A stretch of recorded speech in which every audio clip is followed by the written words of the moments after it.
જય દ્વારકાધીશ. જય દ્વારકાધીશ. અમૃત પુષ્પ સંશોધક સ્વ દિનેશભાઈ આર વિઠલાણી, દ્વારકાનું કેશોદ વિતરણ કેન્દ્ર અને જુનાગઢ વિતરણ કેન્દ્રથી હું સમીરભાઈ ભીમાણી, મમતાબેન ભીમાણી. આજે આપને સાયટિકામાં એક રિઝલ્ટ મળ્યું છે, તો એ ભાઈના મોઢેથી સાંભળીએ. શું નામ તમારું સમજુભાઈ અને ક્યાંથી આવો છો પ્લાસવા.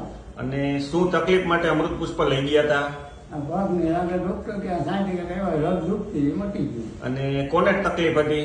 અમારા ઘરના ને. બરાબર છે. હવે આ સાયટિકાની તકલીફ કેટલાક સમયથી હતી બેનને? એટલે 2 મહિના તો બીજા દવાખાના રેખેલા બરાબર. ઘણા ઠેકાણા બતાવ્યું 4-5 ઠેકાણા નો મેળે. પછી આ ખાલી 5-6 દિવસ પીધી ને ત્યાં જ રેડી થઈ ગયું. પછી તો આખી બોટલ પી ગઈ. બરાબર. ટૂંકમાં આપણે અમૃત પુષ્પ લીધું એ પેલા બેનની પરિસ્થિતિ શું હતી? બસ કાંઈ નહીં, બીજું આ પગ દુખતો ઓચિંતાનો મીઠો દુખવા. એટલે કામકાજ કરી શકતા કે પછી કામ તો આ દુખતો તો હાવ કરી જ નહોતો. એટલે હાવ ખાટલામાં જ રહેવું પડતું? હાવ ખાવાનું ખાટલામાં. ખાવાનું ખાટલામાં ને કઈ કામ ના કરી શકતા સાયટિકાની તકલીફના હિસાબે.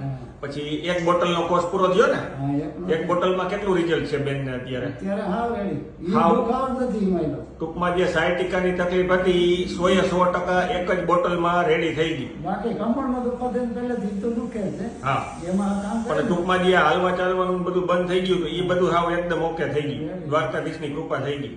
ઘણું બધું રિઝલ્ટ કહેવાય. દ્વારકાધીશની કૃપા. જય દ્વારકાધીશ. ને.